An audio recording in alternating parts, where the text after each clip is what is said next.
تو مطلب میں اس میں خراج تحسین کی مستحق ہیں شاعری رحمان صاحبہ. اس اعتبار سے دیکھا جائے نا کہ از خود ہی پاکستان کے موقف کو وہ جو انہوں نے اجاگر بھی کیا, دنیا تک پہنچایا بھی.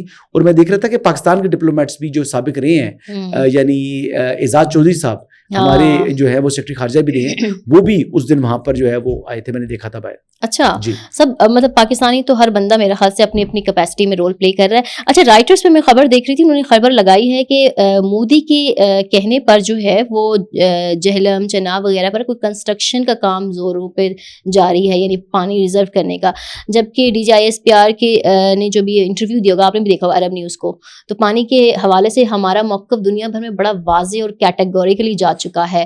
تو یہ چیز ان کو وہ نہیں کرتی کوئی بھی ایسی تعمیرات یا کوئی بھی ایسی چیز جس کے ذریعے پاکستان کے پانی کو روکنے کی کوشش ہوگی, وی ول اسٹرائک اٹ ڈاؤن, ہم توڑ دیں گے اس کو. بالکل. پھر جو اس کا کانسیکوینس ہوگا اس کی ذمہ داری ہندوستان کے اوپر عائد ہوگی.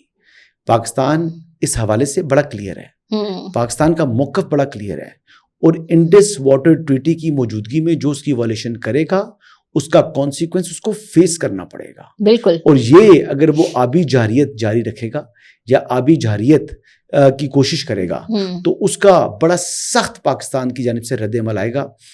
پہلے بڑھ کے نہیں مارنی چاہیے, لیکن بات یہ ہے کہ پاکستان نے وارننگ دینی تھی, دے دی ہے. اب ہندوستان کر کے دیکھ لے, پھر گھوڑا بھی حاضر ہے اور میدان بھی حاضر ہے. ہاں, ورلڈ بینک کے صدر نے بھی کہا کہ ایسا ہو نہیں سکتا, اور جو ہے وہ ایک طرح سے لوگ ہی بھی تجزیہ اس پہ کر رہے ہیں کہ ایک طرح سے امریکہ کے بھی خلاف اعلان جنگ والی بات ہے. اور ہم یہ بھی دیکھ رہے ہیں کہ ٹرمپ صاحب بھی وقتاً فوقتاً جو ہے نا, ایسا لگ رہا ہے کہ انڈیا کے کان کھینچی جا رہے ہیں. فاکس نیوز کو حال ہی میں انہوں نے انٹرویو دیتے ہوئے پاکستانیوں کی تعریف کی ہے, تھوڑے سے ان ایکسپیکٹڈ انسان ہے وہ. تو آپ کو کیا لگتا ہے؟ دیکھیے پاکستان جو ہے, پاکستان نے دیکھے نا ان کی بات مانی ہے, جو انہوں نے کہا پاکستان ایگری کر گیا پیس کے اوپر, اور یہ بیسکلی اپروچ کیا تھا انڈیا نے, اور انڈیا کی درخواست جو ان تک پہنچی تھی پریزیڈنٹ ٹرمپ تک, انہوں نے آگے سے اس پر ایفرٹ کی, اور ایفرٹ کرنے کے بعد انہوں نے جو ہے وہ پاکستان کو قائل کر لیا. ظاہر بات ہے پہلی فون پر تو پاکستان قائل نہیں ہوا نا, اس کے لیے بھی وہ انہوں نے تعریفیں کی تھی کہ مارکو روبیو کی, اس کی جو ہے وہ بہت جو ہے وہ انہوں نے اس کا ایفرٹ کی اس نے, ٹھیک ہے. تو 1 ارب 60 کروڑ آبادی تقریباً, یا 1 ارب 70 کروڑ آبادی, تقریباً بڑی آبادی ہے یار. اتنی آبادی میں قیام امن لانا اور اتنی آبادی کو نیوکلیئر وار سے بچانا ایک بڑا نوبل کاز ہے. اسی لیے میں دیکھ رہا تھا کچھ لوگ جو ہے وہ پریزیڈنٹ ٹرمپ کو نوبل پرائز کے لیے وہ کہہ رہے ہیں, نامینیٹ کر رہے ہیں.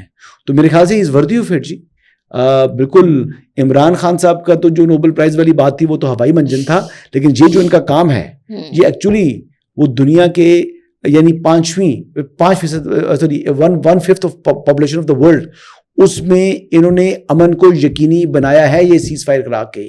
یہ اٹ سیلف ایک کام ان کو نوبل پرائز کے لیے کوالیفائی کرتا ہے اور اس کا وردی کرتا ہے. میں بالکل جی پریزیڈنٹ ٹرمپ کو نوبل پرائز ملنا چاہیے, اور تاریخ میں نام لکھا جائے گا اگر یہ مسئلہ کشمیر حل کر گئے تو. پاکستان کی تعریف تو ان کو کرنی چاہیے کیونکہ پاکستان تعریف کے قابل ہے. پاکستان نے امن کی کوشش پر ضد نہیں کی, پاکستان نے امن کی کوشش پر ان کے ساتھ ہم آواز ہو گئے. لیکن اگر پھر ہندوستان کو جارحیت کرتا ہے یا ہندوستان کی جانب سے کوئی سازش ہوتی ہے, دیکھیں وہ پراکسیز کے ذریعے تو سازش اپنی جاری رکھے ہوئے نا. اب آپ یہ دیکھ لیں کہ کل میں دیکھ رہا تھا قلعہ عبداللہ میں بھی جو قلعہ عبداللہ نہیں جی, آپ بات تو سنیں نا. احسان اللہ احسان جو ہے اس کا ایک آرٹیکل دی سنڈے گارڈین, دی گارڈین تو ہے نا, کیا نام ہے, برطانوی اخبار ہے. دی سنڈے گارڈین جو ہے یہ بیسکلی ہندوستان بیس اخبار ہے جس کے لیے ریگولر لکھتے ہیں احسان اللہ احسان, اور وہ اس کے ذریعے کہہ رہے ہیں کہ جی پاکستان کی ایجنسیز جو ہیں وہ دوبارہ کوشش کرنے کی جو ہے نا سازش کی, وہ پاک دہشت گردی کی پلاننگ کر رہی ہیں. یعنی ایک تو یہ خود ایسا پراکسی آف انڈیا پاکستان کے اندر دہشت گردی کرتے ہیں, انڈیا اور یہ جو ٹی ٹی پی اور احسان اللہ احسان ٹائپ کے لوگ جو ہیں یہ اس کا پراکسی ہے, یہ پاکستان میں دہشت گردی میں ملوث ہے. اب یہ لوگ ایک تو پاکستان کے اندر دہشت گردی کرتے ہیں, دوسرا دہشت گرد ملک ہونے کا الزام بھی پاکستان کے اوپر عائد کرتے ہیں. یعنی کتنے بے شرم اور گھٹیا لوگ ہیں. اور یہ دی سنڈے گارڈین ہے, آپ گوگل کر کے دیکھ لیں, بلکہ اس کا اسکرین شاٹ بھی میں ریکویسٹ کروں گا ایڈیٹر کو کہ جب میں یہ بات کر رہا ہوں تو اس میں یہ جو اسکرین شاٹ ہے اس کا ایک لے کر اس کی جو ہے نا وہ لگائے, دی سنڈے گارڈینز کو گوگل کر کے دیکھے گا نا, وہ بتا دے گا ویکیپیڈیا میں کہ یہ جی انڈین بیسڈ ہے, اور جس کے لیے ریگولرلی احسان اللہ احسان لکھ رہے ہیں. ہاں نہیں, انہوں نے تو باقاعدہ جو ہے وہ افغانستان میں رابطے کرنا شروع کر دیے ہیں, اور ری بٹل کے اس سے انہوں نے کیپشن سے ہندوستان ٹائم میں ان کی وہ بھی لگی ہوئی تھی, ہیڈ لائنز بھی لگی ہوئی تھی. ہمارے یہاں جو کہ ویب سائٹس بلاک ہیں تو وہ میں اس کی تفصیل میں نہیں جا سکی. اب تھوڑے سے اندرونی معاملات پہ بات کرتے ہیں کہ ایک طرف جناب یہ کہا جا رہا ہے کہ عدم اعتماد کی تحریک لائیں گی پی ٹی آئی اتحادیوں کے ساتھ مل کر وزیر اعظم اور اسپیکر قومی اسمبلی کے خلاف. تو دوسری جانب یہ باتیں بھی ہیں, یہ خبریں بھی ہیں جو جیو پہ لگی ہوئی ہیں کہ عمران خان اسٹیبلشمنٹ سے ملاقات کے لیے آمادہ ہیں.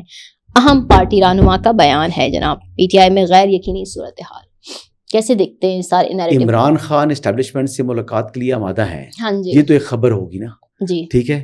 خبر کا دوسرا حصہ یہ ہے کہ اسٹیبلشمنٹ عمران خان سے ملاقات کے لیے آمادہ نہیں ہے. اچھا ٹھیک ہے, یہ خبر کا دوسرا حصہ, دوسری خبر یہ آ گئی. ٹھیک ہے, اب اس کے بعد آگے کیا رستہ ہے جی؟ آگے کیا ہوگا؟ دیکھیں ایک ہاتھ سے تو خالی چپیٹ پڑتی ہے. عمران خان آمادہ ہیں, اسٹیبلشمنٹ آمادہ نہیں ہے, چپیٹ آگے سے پڑ گئی. تو بات یہ ہے کہ عمران خان صاحب آمادہ تو ہوں گے, وہ کیوں آمادہ ہو رہے ہیں؟ کیونکہ ان کو کرپشن اور کرپٹ پریکٹس کے ثابت ہوئی ہے ان کی عدالت میں, اور ان کو 14 سال کی سزا ہو چکی ہوئی ہے. عمران خان کے باہر آنے کا دور دور تک کوئی امکان نہیں ہے. وہ چور دروازہ ڈھونڈ کر رہائی چاہ رہا ہے. وہ کہہ رہے ہیں میں کسی طریقے سے نکلوں, رات سے صبح نہ اور میں باہر آزاد ہوا ہوں. جو خبریں ہیں کہ مئی جون میں وہ آیا جائیں گے, ایسی کہ ہر خواہش پہ دم نکلے, بہت نکلے میرے ارمان, لیکن پھر بھی کم نکلے. اچھا, اور یہ جو پی ٹی آئی کا اتحادیوں کے ساتھ مل کر وزیر اعظم اور اسپیکر قومی اسمبلی کے خلاف تحریک عدم اعتماد لانے والی بات ہے, اس پر آپ کا کیا ٹیک ہے؟ خواہش ہے ان کی, خواہش ہی ہے بس, اس سے زیادہ تو کچھ بھی نہیں ہے. مطلب میں اس پر کیا لانے کی پوزیشن میں نہیں ہے نا, تبصرہ کیا کروں؟ اب بتائیں میں اس پر کیا مطلب یہ ایک بیسکلی ایک سٹوری بنائی ہے آج کے دن کے لیے, اس سے زیادہ اس کی حیثیت نہیں ہے. عددی اکثریت ان کے پاس ہے کوئی نہیں. ابھی وہ تحریک عدم اعتماد پرائم منسٹر کے خلاف لانے کی کوشش کریں, آدھی زیادہ پی ٹی آئی جو ہے نا ایکسپوز کر دے گی. جو بھی گروپ بنا ہوا ہے نا وہ بھی ننگا ہو جائے گا,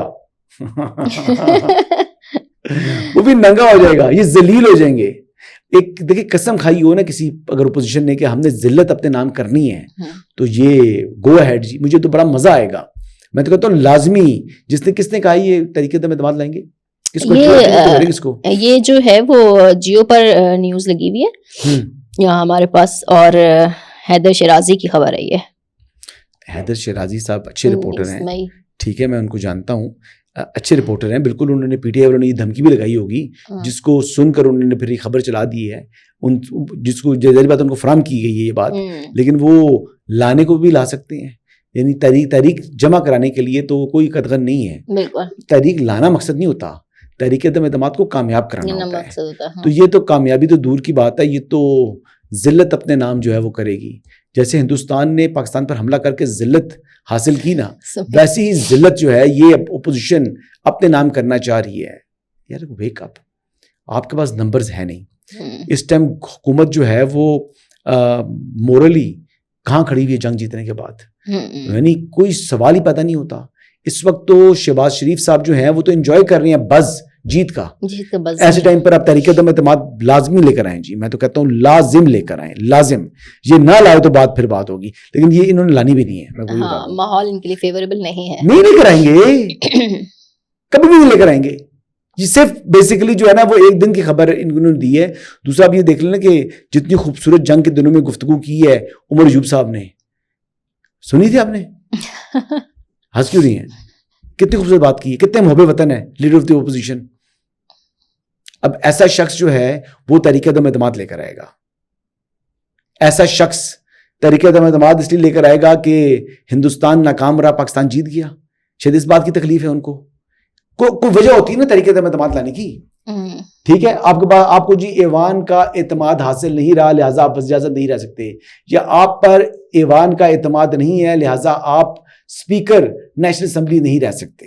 یہی بات ہے نا. کیا کیا ایسا انہوں نے کہ آج ان کا اعتماد ختم ہو گیا؟ حالیہ دنوں میں کیا کیا ہے؟ یا آپ کے پاس نمبرز کوئی بڑا پارلیمانی گروپ آپ کے ساتھ شامل ہو گیا ہے؟ نہیں, یہ صرف سیاسی خبر پیدا کرنا چاہتے ہیں, اور وہ خبر بھی ان کو جو ہے نا وہ ان کے نام ذلت لے کر آئے گی. ایک دن کی خبر ہے یہ, ایک دن کی یا ایک گھنٹے کی خبر ہے, سمجھ دو اتنی ہے, اس سے زیادہ حیثیت نہیں ہے اس کی. Thank you very much. So بس مزید انسائٹس تک لیے ہمیں اجازت دیجیے. اللہ حافظ.